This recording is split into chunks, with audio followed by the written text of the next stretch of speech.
목요일 큐티 영상 시작하겠습니다. 오늘 말씀은 이사야 50장 1절에서 11절입니다. 우리가 복음을 잘 이해할 때 이사야의 그런 그 말씀을 이해하면 참 좋습니다. 성경을 대부분 사람들이 다 단편적으로 보게 되는데 우리가 보통 이사야의 그런 그 말씀을 풍성히 이해할 때 이 복음이 뭔지를 더 풍성하게 알게 되지요. 지난 주간에 우리 가정교회 지역 모임이 있어서 이준수 목사님 함께 이렇게 그 집에서 모이게 되었는데 그때 이야기하더라고요. 본인이 감리교회를 다니다가 침례교회 와서 미교와 침례교회 와서 처음으로 이제 복음을 들었다. 그래서 한국에 돌아가서 친구들을 만나서 자꾸 복음을 전했다. 그렇게 이야기하더라고요. 그때 말하는 복음이 무엇이겠습니까? 구원의 확신이 있느냐? 그거죠. 침례교회는 보통 교회 가면 구원의 확신이 있느냐? 이거를 자꾸 이제 물어보고 또 예배 중에서도 구원의 확신에 대해서 강조도 하고 뭐 구원의 확신 있는 사람 또 나와라. 그래서 뭐 축복기도 하기도 하고 이제 그렇게 많이 합니다. 그것도 뭐 좋은 거죠. 귀한 거고 또 교단의 그런 특색도 있고 성경을 이제 우리의 그런 구원의 그런 그 메시지를 보니까 구원의 확신을 강조하는 것도 참 좋습니다. 그런데 성경 전체를 보면 구원의 확신을 강조하지 않아요. 그래서 장로교에서는 구원의 확신을 이렇게 많이 물어보지 않습니다. 가정교회 하면서 저도 구원의 확신을 강조하기도 하고 또 확인하기도 하고 하는데 성경 전체를 이렇게 볼 때 이 성경을 관통하는 그런 내용을 볼 때 너 구원의 확신이 있느냐? 이거 믿으면 뭐 한마디 하면 뭐 구원받는다 이런 거 별로 없어요. 예. 있는 부분도 있는데 성경을 관통하느냐? 그랬을 때는 또 그렇지 않단 말이에요. 그래서 이사야 50장 같은 그런 내용들을 우리가 보면서 이 복음을 좀 이렇게 풍성하게 이해하는 그런 그 능력들을 잘 가져야 되죠. 우리의 마음 가운데 나 복음의 확신이 있어. 예수 믿었으니까 나 바로 구원받을 거야. 오늘 죽으면 천국 갈 거야. 뭐 이렇게 해가지고는 우리의 그런 삶이 이렇게 단순하지 않습니다. 우리의 그런 삶이 그냥 뭐 이렇게 도식적으로 다 뭐가 끝나는 게 아니기 때문에 우리는 이렇게 풍성하게 성경을 잘 알아야 인생이 어떤 경우에서도 우리가 흔들리지 않고 하나님을 굳게 믿고 나아가는 그런 하나님의 백성이 되겠지요. 50장 1절 주께서 말씀하신다. 이사야의 그런 그 말씀은 우리 주님께서 우리 하나님께서 주시는 그런 그 말씀이 다이렉트로 계속 많이 기록되어져 있다는 거예요. 정말 놀랍지 않습니까? 우리 하나님의 음성 듣기를 그렇게 소원하는데 못 듣잖아요, 잘. 그런데 성경을 보니까 하나님이 직접 말씀하신 그 내용들이 너무 풍성하게 너무너무 풍성하게 많이 있다는 거예요. 그 내용들을 잘 들어보면서 야, 이게 하나님의 마음이구나 하는 걸 알아야 되죠. 사실 하나님의 그런 그 말씀도 하나님의 진짜 말씀이라기보다는 우리 수준에 맞춘 그런 그 말씀이니까 사실은 감정과 내용과 그 모든 것들을 우리 수준에 맞추어서 이렇게 해준 내용입니다. 다 감안해서 우리가 잘 들어봐야 되죠. 내가 너의 어머니를 쫓아내기라도 하였느냐? 너의 어머니가 누굽니까? 너의 어머니는 상징적이겠죠. 예루살렘 뭐 성이 될 수도 있겠고 이스라엘이 되기도 하겠고 또 뭐 가족들이 될 수도 있겠습니다. 하나님이 이 가족들을 또 이 민족들을 예루살렘 성을 쫓아내기라도 하였느냐 그런 뜻입니다. 내가 너희 어머니에게 써준 이혼 증서가 어디 있느냐? 하나님이 이스라엘과는 뭐 이혼했다는 거죠. 내가 너를 그냥 이혼 증서 써줘서 내가 너를 버렸다 그렇게 이제 말씀하는 거죠. 왜 그랬을까요? 내가 너희를 채권업자에게 팔아 넘기라도 하였느냐? 뭐 사실 넘겼죠, 사실은. 근데 이거는 내 문제가 아니라는 거예요, 내 문제가. 진짜는 넘겼는데 이건 내가 뭐 넘겨서 너희들이 넘어간 게 아니다. 그렇게 하는 거죠. 이것 보아라. 너희가 팔려간 것은 너희의 죄 때문이다. 성경을 읽을 때 우리는요, 죄를 알아야 돼요. 그냥 갑자기 구원의 확신이 있습니까? 이렇게 해서 막 이렇게 나가는 거, 이 한마디 가지고 구원받는 거, 이거 안 돼요, 이거. 이 굉장히 깊게 이해해야 되는 거예요. 너희가 팔려간 것은 너희의 죄 때문이다. 너희 어머니가 쫓아낸 것은 너희의 죄 때문이다. 하나님이 우리를 바라보면 제일 불편한 게 죄예요.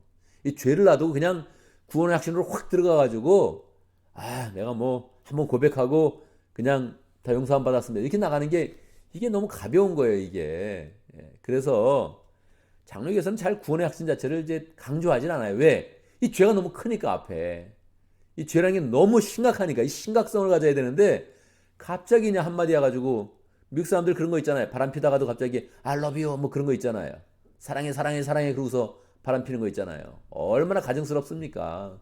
그런 거 보기만 해도 가증스러운데 우리 인류가 그렇다는 거예요. 그냥 하나님 사랑합니다 해놓고서 죄 짓고 그러니까 뭐 이게 하나님이 마치 채권업자에다 팔아 넘기듯 그냥 이혼 증서를 써주듯 하나님이 딱 이렇게 버렸다는 거예요. 그래서 이스라엘 상황이 지금 포로로 잡혀와 있는 그런 상황이 아닙니까? 예언적으로 볼 때도 마찬가지고 실제 그런 상황 가운데도 이스라엘이 3번에 걸쳐서 포로로 잡혀가니까 이미 포로로 잡혀 있는 그런 상태에 사람들이 있다는 거예요. 내가 왔을 때 왜 아무도 없었으며 내가 불렀을 때 왜 아무도 대답하지 않았느냐. 사실 이제 하나님이 이런 말씀을 하실 때 꼭 따지는 것 같죠. 굉장히 이게 굉장히 하나님이 우리 수준으로 이렇게 맞춰준 거예요. 저도 사람에 대해서 기분이 나쁘면 그 사람과 대화를 하지 않습니다. 내 생각을 나누지 않고 내 감정을 나누지 않고 내 축복의 말을 하지 않습니다. 그런데 하나님이 이거를 맞춰주는 거예요. 이혼 증서를 쓸 그런 그 배우자 같은 그런 존재에게, 채권업자에게 팔아넘길 그런 존재에게 하나님이 직접 말씀하신다는 거예요. 근데 어떻게 말씀하시냐? 그 수준에 맞추니까 하나님 수준이 너무너무 낮아지는 거예요. 뭐 이 하나님이 따질 게 뭐 있습니까? 그냥 죽여버리면 그만이지. 그냥 다 날려버리면 그만이지. 뭘 얘기할 게 있어요. 이게 내 손이 짧아서 너희를 속죄하지 못하겠느냐. 이 하나님 볼 때 너무너무 답답한 거예요. 하나님의 그런 감정이 나타나는 거죠. 이게 너무나 감사한 거죠. 내가 힘이 없어 너희를 구원하지 못하겠느냐? 구원할 수 있는 거죠, 정말. 근데 구원할 수가 없는 거예요. 왜? 그들이 뭐 그냥 하나님을 배반하고 죄악 가운데 있으니 이거 그냥 놔둬가지고는 구원 자체가 안 되는 거예요. 우리는 구원을 쉽게 받는 게 아니에요. 그렇게 말 한마디 한다고 뭐 예수님 믿습니다, 이 구원 받는 게 아니에요. 근데 그렇다고 약속하죠. 근데 실상은 그렇지 않다는 거예요. 성경은 정말 예수님 한마디 믿으면 구원받는다고 얘기하지만 그 죄의 실체를 볼 때 그게 뭐 이렇게 구원이 쉽게 되지 않는다 하는 걸 우리가 정말로 심각하게 생각을 해야 된다는 거죠. 그래서 이 죄에 대한 그런 하나님의 말씀은 심판으로 이어지는 거예요. 1절과 2절은 그냥 죄와 심판으로 이어지는 거예요. 내가 꾸져서 바다를 말리며 강을 광야로 바꾼다. 이 하나님의 손길에 그런 그 위대함을 알면서 우리가 두려움을 가져야 되는 거죠. 하나님은 한번 마음먹으시면 강을 광야로 바꾸는 거예요. 그래서 거기에서 모든 게 다 죽게 되고 썩은 고기가 악취를 내게 된단 말이에요. 지금 이스라엘 상황이 그렇다는 거죠. 그런데 성경의 말씀을 볼 때 우리가 소망을 가질 수 있는 것은 이렇게 명확하게 죄와 심판의 그런 내용이 너무 명확한데 거기에 하나님의 구원의 그 손길이 나타난다는 거죠. 어떻게 해요? 이사야는 특별히 메시아를 보여주면서 이 메시아는 종의 노래로 나타난다 그랬습니다. 종의 노래 세 번째, 이사야 4장에서 이사야 50장 4절에서 9절까지입니다. 이게 종의 노래 세 번째예요. 4절, 주 하나님께서 나를 학자처럼 말할 수 있게 하셔서, 그래서 1절에서 3절까지는 인칭의 변화를 잘 봐야 돼요. 1절 3절까지는 인칭이 하나님이 1인칭이에요. 그리고 이스라엘이 2인칭이에요. 그런데 4절부터는 하나님이 3인칭이에요. 그리고 1인칭이 누구냐면 예수님이에요. 1인칭이 종이에요. 그래서 인칭 변화가 이렇게 확 일어납니다. 이거는 노랫말이니까 이렇게 가능한 거죠. 우리 노래들 부를 때도 보면 뭐 하나님이 1인칭 됐다가 사람이 1인칭 됐다가 이게 막 왔다 갔다 하잖아요. 노래 속에서는. 내가 너를 뭐 너는 내 아들이다 이렇게 이야기했을 땐 하나님이 1인칭이고 네가 2인칭 되지 않습니까? 그런데 보통 일반적인 그런 가사들은 사람이 1인칭이죠. 그러니까 인칭 변화가 이 노래 속에서는 쉽게 일어난다고요. 그래서 오늘 이사야 말씀에 보면 3절까지 하고 4절부터 요 내용이 인칭 변화가 확 일어나면서 내용이 나오는 거예요. 우리는 종의 노래에 대해서 좀 더 잘 봐야 되죠. 4절, 주 하나님께서 나를 학자처럼 말할 수 있게 하셔서 지친 사람을 사람의 말로 격려할 수 있게 하신다. 이 나가 누구라고요? 종이고, 그 다음에 메시아고, 그 다음번에는 예수님이고, 그 다음번에 우리로 적용할 수 있는 거죠. 사람들이 이거 바로 다이렉트로 적용하는 사람 많죠. 이거 이렇게 딱 보다가 이게 마음에 든다고 막 이렇게 막 적어놓고서 나도 학자처럼 말할 수 있으면 좋겠다. 나도 뭐 복음을 잘 말하면 좋겠다. 이 목사님들이 되게 좋아하는 그런 구절이거든요. 이거 지친 사람을 사람의 말로 격려할 수 있게 하신다. 적용되죠. 근데 이게 문맥 속에서 항상 적용돼야 된다는 거예요. 3절과 4절, 이 죄와 심판이 있은 다음에 하나님이 주시는 예수 그리스도, 이 은혜 가운데 이렇게 딱 오는 건데 이거를 딱 붙잡아야 되는데 그냥 가만히 멀쩡하게 있다가 4절을 확 붙잡아가지고 내가 학자처럼 말을 잘할 수 있으면 뭐 이렇게 생각하면 이게 너무 지금 안 맞는다는 거예요. 분위기 자체가 이 흐름이 안 맞는다는 거예요. 심판받을 그런 존재가 하나님이 마련하신 그런 종을 통해서 메시아를 통해서 그리고 예수 그리스도를 통해서 구원받으면 우리 또한 학자처럼 말할 수 있게 된다. 이렇게 나가야지. 그냥 갑자기 아침에 딱 큐티하면서 나도 학자처럼 잘할 수 있었으면 이렇게 나가가지고 이게 너무 자기중심적인 그런 말씀으로 받는 거죠. 자, 그런데 하나님이 학자처럼 예수님을 세워주셨어요.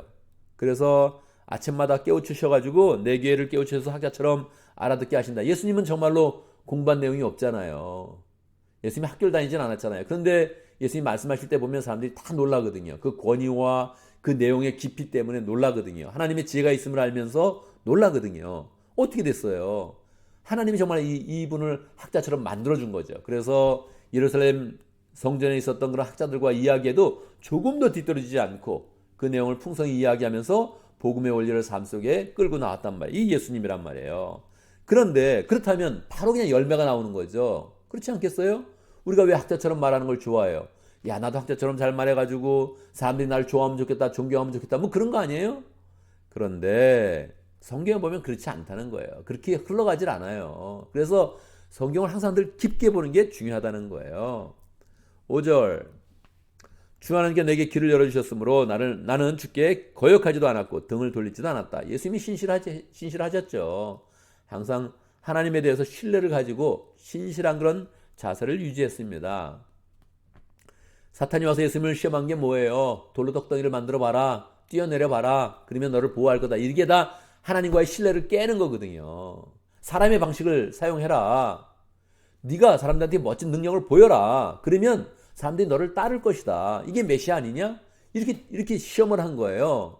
예수님이 뛰어내리지 않죠. 뛰어내리지 않는 게 어떻게 시험을 이기는 게 될 수 있겠어요? 뛰어내려야 이기지. 우리는 사람의 방식은 사탄이 요구하는 것을 다 성취하면서 우리는 시험을 이기려고 그런단 말이에요. 예수님은 그렇지 않아요. 이건 신뢰를 깨는 거다. 내가 뛰어내리면 하나님이 보호하겠지만 그건 하나님과의 신뢰를 깨는 것이다. 난 절대 신뢰를 깨지 않겠다. 그냥 하나님을 전적으로 믿겠다 하면서 뛰어내리지 않아요. 그게 시험을 이긴 거란 말이에요. 그러니까 예수님의 이기는 방식은 굉장히 독특한 겁니다. 예수님은 신뢰하면서 이기는 거예요. 자, 그런데 예수님은 학자처럼 말을 하게 됐고 하나님을 신뢰했어요. 그러면 좋은 결과가 와야 되죠. 그런데 그렇지 않아요. 6절에서 나는 등 때리는 자들에게 등을 맡겼고 내 수염을 뽑는 자들에게 뺨을 맡겼다. 내게 침을 뱉고 내게 모욕하여도 나는 그것을 피하려고 얼굴을 가리지도 않았다. 그러니까 이 복음을 이해하려면 이 고난을 이해해야 되는 거예요. 죄와 고난을 이해하지 않고서는 그냥 갑자기 예수님 믿어요, 할렐루야, 난 구원받았습니다, 이거 너무 가벼운 거예요. 그래서 사람은 또다시 배반하는 거예요. 이 깊이를 알아야 되는 거예요. 이 깊이. 예수님이 학자처럼 됐고 예수님이 성령의 은혜 가운데 위대하게 됐고 하나님을 신뢰했고 그러면 반드시 좋은 결과가 있어야 되는데 그렇게 안 됐단 말이에요. 6절에 보면 나는 등을 떼드는 자에게 등을 맡겼고 이게 너무 예수님이라는 게 너무 명확하잖아요. 유대인이 기다리는 메시아가 아니잖아요. 이거는 유대인들은 위대한 사람, 무조건 잘 되고 나라를 세우고 민족 세워가지고 세계 우뚝 세우고 이걸 기대하고 있는데 종의 노래 절대 그렇지 않단 말이에요. 이거 유대인 만나면 반드시 나눠야 돼요. 꼭 알고 있다가 종의 노래를 알고 있다가 야 너희들 구약을 알지 않냐, 너희들 구약은 믿지 않냐, 그럼 읽어보자. 이거 너희들이 기대하는 메시아가 누구냐 도대체. 6절 봐라. 내 수염을 뽑는 자들에게 내가 누구냐게 메시아인데 메시아의 수염을 뽑는 자들에게 메시아는 뺨을 맡긴다. 내게 침을 뱉는 자 그들에게 나는 모욕하여도 그것을 피하려고 얼굴을 가려우지 않는다. 이게 메시아다. 너희는 도대체 어떤 메시아를 기다리냐. 이 메시아에 대한 그런 얘기를 하면서 이사야 말씀을 우리가 분명히 가르쳐 줘야 되죠. 예수님이 이렇게 고난으로 들어가서 그때 다시 또 7절에서 주 하나님께 나를 도우시니, 그래서 하나님이 다시 도우셔서 비록 고난과 십자가를 맞이하지만 하나님이 다시 부활로 인도하셔서 예수님이 부활하는 그런 가운데 정말 이제 메시아의 그런 권능을 나타내는 거죠. 그렇지만 초림의 메시아는 분명히 고난에 있는 거죠. 이거는 종려날의 마지막 편에 보면 더 심하게 나옵니다. 더 심한 고난이 나옵니다. 그러니까 종은 메시아라는 거예요. 하나님의 구원은 사람이 안 되니까, 사람이 죄를 벗어날 수 없으니까 결국 종을 보내는데 그 종은 하나님을 신뢰하는 그런 가운데 고난으로 들어갔다는 거예요. 그래서 우리가 예수님을 따른다는 것은 자꾸 고난으로 들어가는 겁니다. 이 고난과 어려움을 그냥 함께 이겨내는 거예요. 7절, 그들이 나를 모욕하도 나는 마음이 상하지 않았고 오히려 나는 각오하고 모든 어려움을 견뎌냈다. 할렐루야죠. 예수님은 그걸 그냥 이겨내려고 딱 마음 먹고 그렇게 가는 거예요. 내가 부끄러움을 당하지 않는다는 것을 내가 아는 까닭은 나를 의롭다 하신 분이 가까이 계시기 때문이다. 그래서 하나님이 의롭다 하시는 거예요. 예수님을. 사람들은 심판하고 막 그래도 하나님은 의롭다 하시는 거예요. 누가 감히 나와 다투겠느냐? 함께 법정에 나서보자. 예수님이 법정에 나서면 어떻게 됩니까? 빌라도는 사형 선고를 내리죠. 유대인들은 십자가에 못 박으라고 소리 지르죠. 그렇게 하는 거예요. 사람들은 그렇게 하는 거예요. 그렇지만 하나님이 의롭다 하시는 거죠. 하나님께서. 9절, 주 하나님께 나를 도와주실 것이니 누가 나에게 죄가 있다 하겠느냐. 주님은 죄가 없지요. 우리 대신 지은 것이죠. 이게 종의 노래 네 번째 가면 더 확실히 나타나는 거예요. 그들이 모두 옷처럼 헤어지고 좀에게 먹힐 것이다. 예수님을 대적하면 당연히 그들은 옷처럼 헤어지고 좀에게 먹히는 것처럼 그 존재 자체가 그냥 쓰러지게 될 것입니다. 그래서 다시 10절에서 보면 다시 또 인칭을 바꿔서 하나님이 1인칭, 이스라엘이 2인칭 다시 가는 거예요. 너희 가운데 누가 주님을 경외하며 누가 그의 종에게 순종하느냐.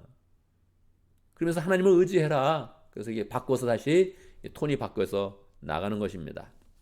우리는 이 내용들을 보면서 구약을 관통하는 그런 그 내용이 인간에 대한 그런 죄에 대한 그런 부분을 얘기하고 있구나. 죄를 얘기하고 하나님의 심판을 얘기하시고 그리고 우리에게 구원의 그런 능력을 하나님께서 풍성하게 하나님 편에서 내려주셨구나 하는 것을 우리는 보게 되는 것입니다. 우리 인생을 봐도 그렇습니다. 우리 교회를 봐도 우리 교회 자랑할 게 뭐가 있겠습니까? 이 시대에 자랑할 게 뭐가 있겠습니까? 죄를 빼놓고는 무엇이 있겠어요? 우리는 다 죄 가운데 있다. 그래서 우리가 당하는 모든 그런 내용들이 다 하나님의 심판 아래에 있는 것이다.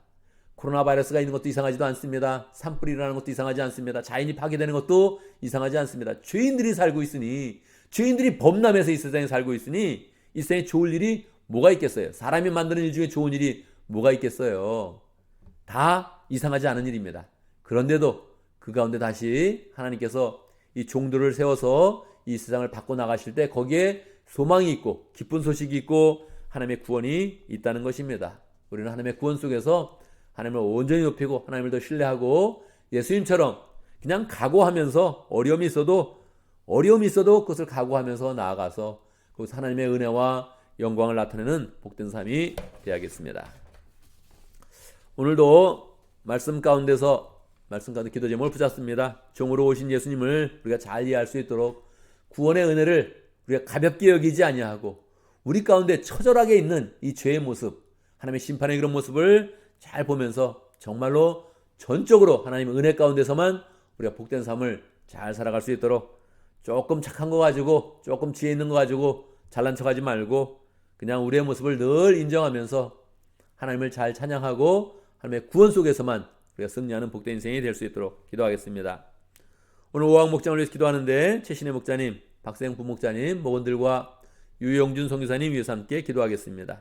우리 교회를 위해서 기도하는데 우리 교회 하나님께서 VIP를 잘 보내주실 때마다 우리가 잘 만날 수 있도록 잘 만나고 영접하고 그들을 인도하는 능력을 가질 수 있도록 VIP는 한번 만나서 인도하지 못하면 하나님께서 우리에게 그런 VIP를 보내주지 않을 겁니다. 하나님이 계속 우리를 시험하는 겁니다. 우리가 결국 VIP를 잘 인도해야 되는데 VIP를 잘 만날 수 있도록 잘 만나면 잘 그들을 영접하고 인도할 수 있도록 기도하겠습니다. 제가 먼저 기도하고 또 함께 기도하는 시간 갖도록 하겠습니다. 기도합니다. 하나님의 놀라운 은혜와 사랑과 지혜와 능력과 섭리를 찬양합니다. 태초 이래로 모든 인간이 하나님 앞에 죄 가운데 있고 불순종하고 죄의 그런 결과로서 신음하고 있는데 하나님께서 그 가운데서도 우리에게 구원의 손길을 펼쳐주시고 하나님의 종을 보내주시고 메시아를 보내주시고 예수님을 보내주셔서 우리로 하여금 다시 소망으로 영생으로 살아갈 수 있도록 인도하신 것 감사합니다. 예수님을 붙들며 우리가 하나님께로 나아갑니다. 다른 길은 없으며 오직 예수 그리스도의 은혜 가운데서만 구원이 펼쳐져서 간절한 그런 마음으로 구원을 붙잡으며 나아갑니다. 하나님, 우리가 잘난 것도 아무것도 없고 우리가 스스로 이룬 것도 아무것도 없는데 우리 정말로 겸손하게 하나님의 구원에 감사하면서 기뻐하며 하나님을 찬양하는 복된 삶을 잘 살아갈 수 있도록 인도하여 주시옵소서. 하나님 아버지, 이 시대 가운데 우리에게 구원을 주시고 목장을 허락하여 주신 것 감사합니다. 목장 가운데 구원의 은혜를 풍성히 나타낼 수 있도록 인도하여 주시고 함께 구원의 발걸음을 걷는 가운데 담대함과 확신 가운데 서가며 이 세상 가운데 빛과 소금의 역할을 감당하며 빛을 비추는 복된 삶을 잘 살아갈 수 있도록 인도하여 주옵소서. 오왕목장의 최신의 목자님, 박세영 부목자님, 주님을 믿는 마음으로 목장을 세울 때마다 은혜 주시고 기쁨 주시고 목장을 잘 세워갈 수 있도록 함께하여 주옵소서. 오늘도 축복하여 주시고 VIP들인데 하나님 아버지, 이 목장에 나올 때마다 하나님의 사랑을 느끼게 해주시고 그 인생 가운데 사랑과 은혜와 소망이 얼마나 필요한지 잘 깨달을 수 있도록 축복하여 주옵소서. 유영중 선교사님, 늘 이름 없이 빛도 없이 선원들을 위해서 애쓰고 있는데 하나님께서 그 모든 사역 가운데 함께 해주시고 축복해 주시고 또 우리가 늘 기도로 후원하며 함께 동역할 수 있도록 인도하여 주옵소서.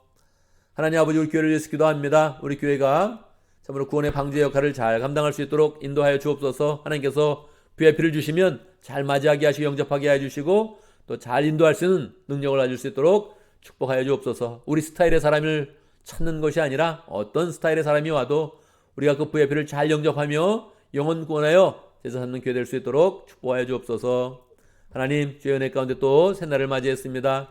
오늘 하루의 모든 일들을 주 안에서 잘 결산할 수 있도록 인도하시고 주님과 동행하며 우리가 하는 모든 일이 다 구원의 은혜 가운데 소망스러운 일이 될 수 있도록 축복하여 주시옵소서. 예수님의 이름으로 기도드리옵나이다. 아멘.